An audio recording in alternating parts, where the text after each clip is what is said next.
Hello बच्चों, आज हम पढ़ने जा रहे हैं ग्रेविटेशन के बारे में, जो हमारा नया चैप्टर है।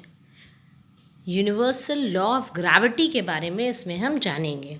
ठीक है, ये तो हमने देखा है कि हर चीज़ नीचे आती है ना। जैसे बॉल अगर आप ऊपर फेंक रहे हो वो भी नीचे आएगी। बारिश होती है, बारिश की बूंदें भी नीचे आती हैं, है ना। जब आप जंप करते हो तो भी आप नीचे ही आते हो। एक कोई भी चीज़ें हैं जो गिरती हैं वो नीचे की ही ओर आती हैं। अचानक कुछ गिर जाएगा वो भी नीचे आएगा। आप कुछ ऊपर फेंकेंगे वो भी नीचे ही पृथ्वी पर आ जाता है। अब ये क्या है, कैसे होता है ये? क्या ये कोई मैजिक है? तो हमने ये कभी देखा ही नहीं कि किसी चीज़ को ऊपर जाते हुए कि वो अचानक ऊपर जाने लगे, है ना। तो अब यही तो हमारा क्वेश्चन है कि व्हाई इट हैपन्स। चीज़ें नीचे गिर रही हैं तो वो क्यों गिरती हैं, ऊपर क्यों नहीं जाती हैं? सर आइजैक न्यूटन का नाम आपने सुना है और हम सब इन्हें एक बहुत ही बड़े साइंटिस्ट के रूप में जानते हैं। इन्होंने ही बताया हमें कि हर चीज़ धरती पर ही क्यों आ जाती है। इन्होंने बहुत सारी डिस्कवरीज़ की और ग्रेविटी उसमें से एक है। अब आपने एक स्टोरी तो सुनी होगी कि एक बार न्यूटन एक सेब के पेड़ के नीचे बैठे थे और अचानक एक सेब नीचे गिरा। सेब को तो गिरना ही था, है ना। अब ऐसा क्यों हुआ ये तो किसी ने नहीं सोचा। बहुत समय तक, बहुत युगों तक किसी ने नहीं सोचा, पर न्यूटन ने इस बात को सोचा कि आखिर ये सेब नीचे गिरा तो क्यों गिरा और क्या ये हमेशा नीचे ही गिरेगा। कुछ ऐसे ही सवालों को ढूंढते ढूंढते न्यूटन ने आविष्कार कर दिया क्लासिकल मैकेनिक्स का, जो कि हम आज भी इस्तेमाल कर रहे हैं। न्यूटन ने कहा कि अगर ये सेब नीचे गिर रहा है तो कोई चीज़ तो है जो इस सेब को नीचे की ओर खींच रही है। कहीं से कोई फोर्स तो लग रहा है जो इसे नीचे की तरफ खींच रहा है। हाँ, यही है ग्रेविटेशनल फोर्स। इसी को समझाने के लिए उन्होंने यूनिवर्सल लॉ ऑफ ग्रेविटी बनाई। इससे ये बात भी दिमाग में आने लगी कि कुछ फोर्सेस ऐसे भी होते हैं जिन्हें हम देख नहीं सकते। आप खड़े हो या बैठे हो, हम पर ग्रेविटेशनल फोर्स लग रहा है। ये फोर्स हमें फील नहीं होता है।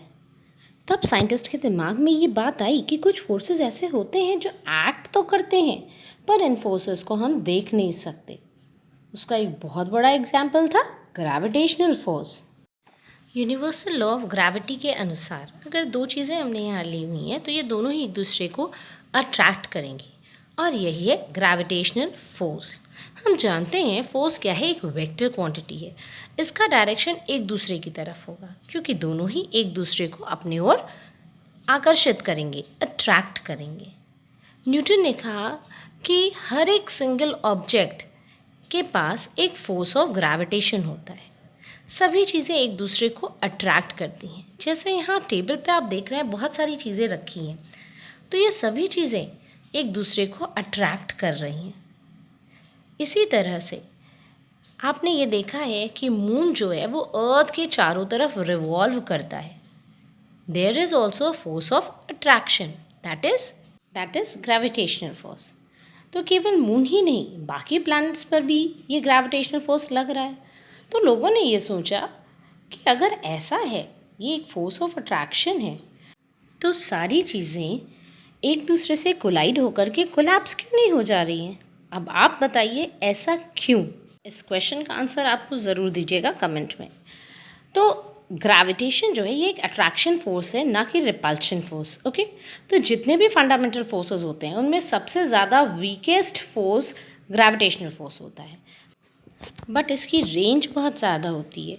ये बहुत दूर से ही ऑब्जेक्ट को अट्रैक्ट कर लेता है। तो यूनिवर्सल लॉ ऑफ ग्रेविटेशन के according every object in the universe attracts every other object with a force directed along the line of centers for the two objects, that is proportional to the product of their masses and inversely proportional to the square of the separation between the two objects. तो चलो अब हम लोग universal law of gravitation कर लेते हैं। तो ये तो हमने जान लिया कि ये कोई भी दो ऑब्जेक्ट्स के बीच में होता है। तो हम यहाँ पर एक प्रैक्टिकल एग्जाम्पल ही लेते हैं जिसमें हमने अर्थ और मून लिया है। Earth and moon. अर्थ का मास हमने मास और सबस्क्रिप्ट में ई लिख दिया है ME, और मून के लिए हमने सिर्फ M लिया है। इनकी डिस्टेंस हमने ले ली है R। आपको मैंने ये पहले भी बताया है कि ये डिस्टेंस जो है ऑब्जेक्ट के सेंटर ऑफ मास से देखी जाती है, ठीक है, न कि उसके सरफेस से। अब मैंने आपसे जो क्वेश्चन पूछा था उसका आंसर आपको इसी वीडियो में मिल जाएगा, इसलिए बहुत ही ध्यान से समझिएगा। ओके, तो ग्रेविटेशन फोर्स जो है, ठीक है, वो दो ऑब्जेक्ट्स के बीच में है, यानी यहाँ पर अर्थ और मून के बीच में है, ठीक। यानी अर्थ मून को अट्रैक्ट कर रही है और मून जो है वो अर्थ को अट्रैक्ट कर रहा है। ओके, तो ग्रेविटेशन फोर्स जो लगेगा इन दोनों के बीच में वो इनके डायरेक्टली प्रोपोर्शनल होगा इनके प्रोडक्ट ऑफ मासेस के। तो ME एंड M, तो हमने पहला इक्वेशन बना लिया that F is directly proportional to ME M। Okay, अब हमें यहाँ पे जो समझने वाली बात ये है कि ये फोर्स जो है ये डायरेक्टली प्रोपोर्शनल है मास के, यानी अगर मास ज़्यादा होगा तो ग्रेविटेशन फोर्स भी ज़्यादा होगा, अगर मास कम होगा तो ग्रेविटेशन फोर्स भी कम होगा। अगर हम ये मान लें कि मास 0 है तो क्या फोर्स अप्लाई होगा? नहीं, फोर्स 0 हो जाएगा। मतलब ग्रेविटेशनल फोर्स तभी होता है जब कुछ मास हो, यानी ग्रेविटेशन फोर्स मास के कारण होता है, ठीक है। अच्छा, अब देखते हैं ये जो फोर्स है वो इस डिस्टेंस पे कैसे डिपेंड करता है। तो force is inversely proportional to the square of the distance between earth and moon, F proportional to 1/r square, ठीक है। ये मैंने अभी भी आपको बताया, पहले भी बताया था कि ये जो डिस्टेंस है वो हम कहाँ से लेंगे? सेंटर ऑफ मासेस से लेंगे। सेंटर ऑफ मास क्या होता है? जहाँ पर किसी भी ऑब्जेक्ट का संपूर्ण मास केंद्रित रहता है उसे सेंटर ऑफ मास कहते हैं। इसका डिटेल आप क्लास 11th में पढ़ेंगे। अच्छा, अब फोर्स जो है वो इन्वर्सली प्रोपोर्शनल है इनके डिस्टेंस के, स्क्वायर ऑफ द डिस्टेंस के, है ना। तो जैसे जैसे हम डिस्टेंस बढ़ाते जाएंगे फोर्स क्या होगा? वीक होता जाएगा, डिक्रीज होता जाएगा ग्रेविटेशन फोर्स। और जैसे जैसे डिस्टेंस कम होती जाएगी, है ना, डिस्टेंस कम होती जाएगी तो फोर्स क्या होगा? इंक्रीज करता जाएगा, ठीक है। अच्छा, अब इन दोनों ही इक्वेशंस को हम क्या करते हैं? कंबाइन कर देते हैं।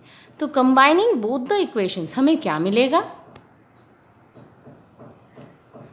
F is directly proportional to MEM upon R square. हमने दोनों इक्वेशंस को कंबाइन कर दिया। ओके, अच्छा, जब ये प्रोपोर्शनैलिटी का साइन हटता है तो यहाँ पर एक प्रोपोर्शनैलिटी कांस्टेंट आ जाता है that F is equals to capital G MEM upon R square. ये कैपिटल G क्या है? ये है यूनिवर्सल ग्रेविटेशन कांस्टेंट, इसको शॉर्ट में UGC भी कहते हैं, ठीक है। तो अब ये जो G की वैल्यू है इसे यूनिवर्सल, यानी यूनिवर्सल ग्रेविटेशन कांस्टेंट क्यों कहा गया? क्योंकि इस G की जो वैल्यू है वो पूरे यूनिवर्स में दोनों ऑब्जेक्ट्स के लिए सेम होगी, ठीक है। ऐसा कहीं नहीं है कि कहीं किसी और ऑब्जेक्ट के लिए कुछ और हो जाएगी, किसी और ऑब्जेक्ट के लिए कुछ और हो जाएगी, ऐसा नहीं है। ये यूनिवर्सल ग्रेविटेशन कांस्टेंट है, इसलिए पूरे यूनिवर्स में इसकी वैल्यू जो होगी वो सेम होगी, ठीक है। अब इसकी वैल्यू की अगर हम बात करें तो वैल्यू ऑफ G जो है वो होती है 6.67 इंटू 10⁻11 न्यूटन मीटर स्क्वायर पर kg स्क्वायर। ये वैल्यू हेनरी कैवेंडिश ने दिया था 71 ईयर्स आफ्टर न्यूटन्स डेथ। हाँ, न्यूटन्स की डेथ के 71 ईयर्स के बाद इस वैल्यू को हेनरी कैवेंडिश ने एक्सपेरिमेंटली फाइंड आउट किया। इसका डेरिवेशन आपके में नहीं है कि ये वैल्यू कैसे आती है, ठीक है। हम इसकी यूनिट फाइंड आउट कर लेते हैं कि इसकी यूनिट क्या है। चलिए, तो फॉर्मूला हमारा था F is equals to G MEM upon R square. इसको हम G के लिए चेंज कर लेते हैं। तो G के लिए जब हम चेंज करेंगे तो ये हो जाएगा F R square upon MEM।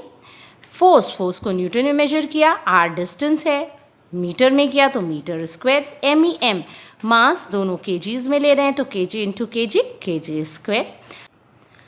तो जी की यूनिट क्या आई, newton metre square kg to the power -2। ठीक है, तो आपको यूनिट और वैल्यू दोनों मिल गई। चलिए, तो हमने यूनिवर्सल लॉ ऑफ ग्रेविटेशन तो समझ लिया। अब हम समझने चल रहे हैं different values of gravitational force for different mass object. यानी अगर हम ऑब्जेक्ट्स अलग अलग मास के ले रहे हैं, ठीक है, तो ग्रेविटेशनल फोर्स क्या होगा। पहले केस में हमने 2 बॉल्स ले ली और मास इनका m1 और m2, जिसे हमने 1 kg मान लिया। यानी दोनों ही बॉल का जो मास है वो सेम है, दैट इज़ 1 kg।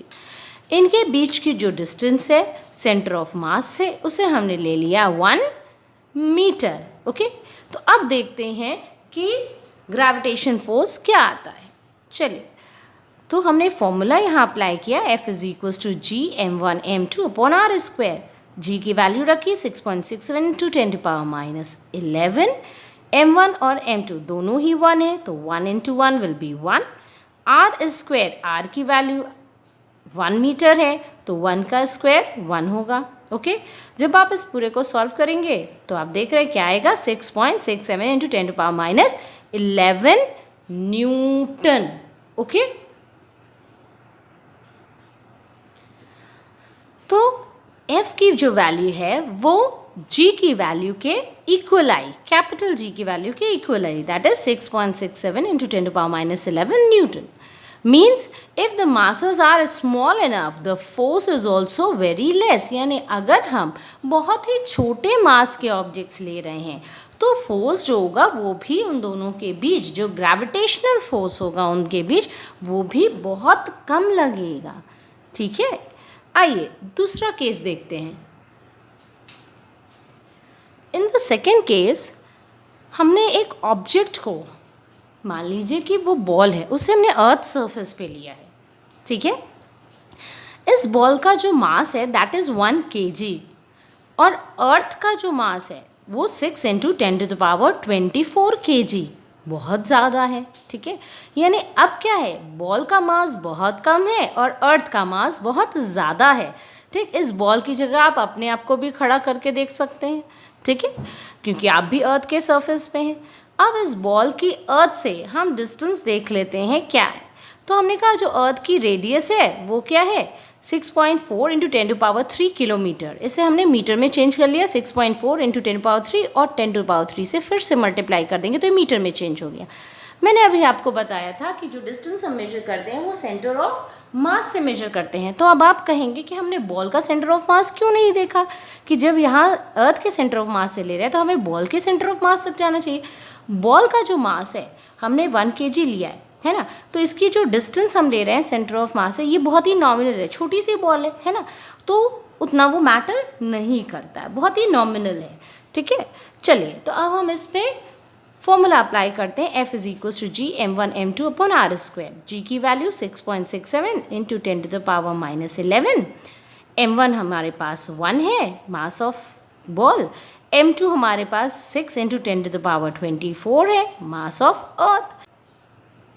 दोनों ऑब्जेक्ट के बीच की डिस्टेंस में हमने रख दिया 6.4 इंटू 10⁻6 इसका स्क्वायर। जब आप इस पूरे को सॉल्व करते हैं तो ये वैल्यू आती है 9.8 Newton. It is such a large value, है ना। ये फोर्स की बहुत ही बड़ी वैल्यू है जो उस बॉल पर अप्लाई हो रही है। ठीक है, why, because mass of the earth बहुत ज़्यादा है, अर्थ बहुत बड़ी, और वो छोटी सी बॉल पर जो फोर्स अप्लाई कर रही है दैट इज़ 9.8। मीन्स एक बहुत ही बड़ा फोर्स अप्लाई हो रहा है उस बॉल पे। Large force is applied on the ball of mass 1 kg। ठीक है, तो अर्थ जो है वो हर एक ऑब्जेक्ट को अपनी तरफ 9.8 न्यूटन के फोर्स से अट्रैक्ट करती है। आई होप कि आपको इसमें कुछ हद तक आपका क्वेश्चन का आंसर मिल गया होगा।